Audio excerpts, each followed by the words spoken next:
लाला सिंह नाम का व्यक्ति एक गांव में रहता था। लाला सिंह बहुत बुरा इंसान था। वो हर किसी न किसी से लड़ता, उन्हें परेशान करता, जिसकी वजह से गांव वाले उससे डरते। एक दिन वो कहीं जा रहा था, तब उसकी टक्कर एक आदमी से हो जाती है।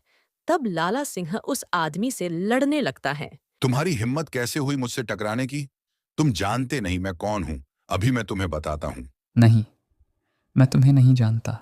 वैसे तुम हो कौन, जो लोग तुम्हें जाने, और इतनी टक्कर से तुम इतना भड़क क्यों रहे हो? ऐसी टक्कर तो होती ही रहती है, इसमें भड़कने वाली क्या बात? इतनी सी टक्कर तुम जानते नहीं ना। मैं कौन हूं, जाओ मेरे गांव में पूछ कर आओ कि मैं कौन हूं। लोग मुझसे नजरें मिलाने से डरते हैं और तुमने तो मुझसे टकराया है। ये सब लड़ाई झगड़े की आवाज सुनकर गांव वाले आ जाते हैं और लाला सिंह को लड़ते हुए देखकर डर जाते हैं और आपस में बात करते हैं। ओह! फिर ये लड़ने लगा। मुझे पहले ही लगा था, हो न हो, यही लड़ रहा होगा। इसके अलावा गाँव में लड़ता ही कौन है? हाँ भाई, पता नहीं, अब इसको कौन बचाएगा? ये आदमी तो आज काम से गया। ये सब बात लाला सिंह सुन लेता है और उनको लात मारकर गिरा देता है। तभी वहां गांव के मुखिया आ जाते हैं और कहते हैं, ये सब क्या हो रहा है लाला सिंह? फिर तुम लड़ने लगे। बस तुम्हें लड़ना ही आता है। जब देखो किसी न किसी से लड़ते ही रहते हो। खुद को तुम क्या समझते हो? एक बात कान खोलकर सुन लो, अगर आइंदा किसी से तुमने लड़ा तो तुम्हें गांव से बाहर निकाल दिया जाएगा। मुखिया की बात सुनकर गांव वाले खुश हो जाते हैं कि अब लाला सिंह को गांव छोड़कर जाना पड़ेगा, क्योंकि ये अपने लड़ने की आदत को कभी छोड़ तो पाएगा नहीं। कुछ दिन बाद लाला सिंह कविता नाम की लड़की से शादी कर लेता है। तब गांव वाले आपस में बात करते हैं। किस माँ-बाप की किस्मत फूटी है कि उसकी बेटी की शादी लाला सिंह से हो गई। पता नहीं अब इसके साथ क्या करेगा। इस बेचारी को तो पता ही नहीं कि इसके साथ क्या होने वाला है। ये सब बात लाला सिंह सुन लेता है और लड़ने लगता है। तुम्हारी हिम्मत कैसे हुई मेरे बारे में ऐसी बात करने की? क्या मैं तुम लोगों को जंगली लगता हूं? मुखिया जी, देखिए मैं नहीं लड़ना चाहता। यही लोग मुझे लड़ने पर मजबूर करते हैं। चलो, चलो लाला सिंह, जैसे कि हम तुम्हें जानते ही नहीं। तुम्हारी तो यही फितरत है। पहले तो तुम लड़ते हो और बाद में ऐसे दिखाते हो कि तुम कितने नेक दिल हो। जी हाँ, लाला सिंह ऐसा ही था।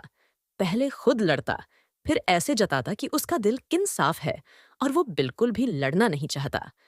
और इधर कविता अपने साथ कई अरमान लेकर आई थी। मगर गांव वाले की बात सच हो गई कि लाला सिंह उसके साथ बहुत बुरा बर्ताव करता, उसे मारता पीटता, गाली देता और उसकी बेइज्जती करता। एक दिन लाला सिंह से बगैर बताए कविता जंगल में लकड़ी लेने चली गई। जब वो वापस लौटी तो लाला सिंह ने कहा, तुम्हारी हिम्मत कैसे हुई मुझसे बगैर पूछे घर के बाहर कदम रखने की? क्या तुम मुझसे बिल्कुल भी नहीं डरती? लगता है फिर तुम्हें बताना पड़ेगा। जी नहीं, ऐसा बिल्कुल नहीं है। लकड़ी खत्म हो गई थी तो मैं जंगल से लकड़ी लेने गई थी। मुझे माफ कर दीजिए। ठीक है, पहली बार था तो मैं माफ कर देता हूं, मगर आइंदा ऐसा नहीं होना चाहिए। वैसे भी लोग क्या कहेंगे कि लाला सिंह की पत्नी तो उससे डरती नहीं, तो मेरी इज्जत का क्या होगा? कविता मन में बड़बड़ाते हुए चली जाती है।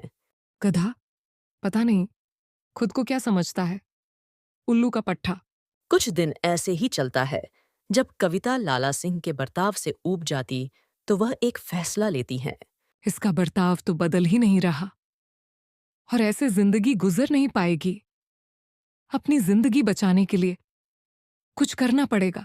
एक दी कविता मौका देखकर घर छोड़कर चली जाती है। जब लाला सिंह घर आता है तो उसे कविता नजर नहीं आती, तो वो गुस्सा हो जाता है। फिर वो बगैर मुझसे पूछे घर के बाहर चली गई। आने दो उसे, मैं आज उसकी अच्छे से खबर लूंगा। जब कविता घर नहीं आती तो लाला सिंह समझ जाता है कि कविता घर छोड़कर चली गई है।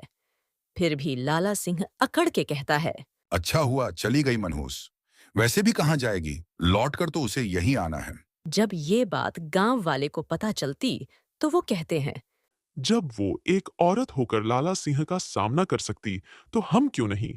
जब गांव वाले लाला सिंह से नहीं डरते तो लाला सिंह की अकड़ टूट जाती है और वो कविता के बारे में सोचता है। कविता, मुझे माफ कर दो। मैंने तुम्हारे साथ बहुत बुरा किया। प्लीज वापस आ जाओ। मैं बहुत अकेला पड़ गया हूँ। जब कविता को ये बात पता चलती है तो कविता लाला सिंह के पास वापस आ जाती है। कविता, तुम आ गई। तुम्हें पता है मैंने तुम्हें कितना याद किया। प्लीज मुझे माफ कर दो। मुझे पता है कि मैं बहुत बुरा इंसान हूं। नहीं जी, मैंने आपको माफ कर दिया है। और वैसे भी सिर्फ मैं आपको बदलने के लिए घर छोड़कर गई थी। कविता, अब कभी मुझे छोड़कर मत जाना। नहीं, अब कभी नहीं जाऊंगी। फिर वो दोनों खुशी खुशी रहने लगते हैं।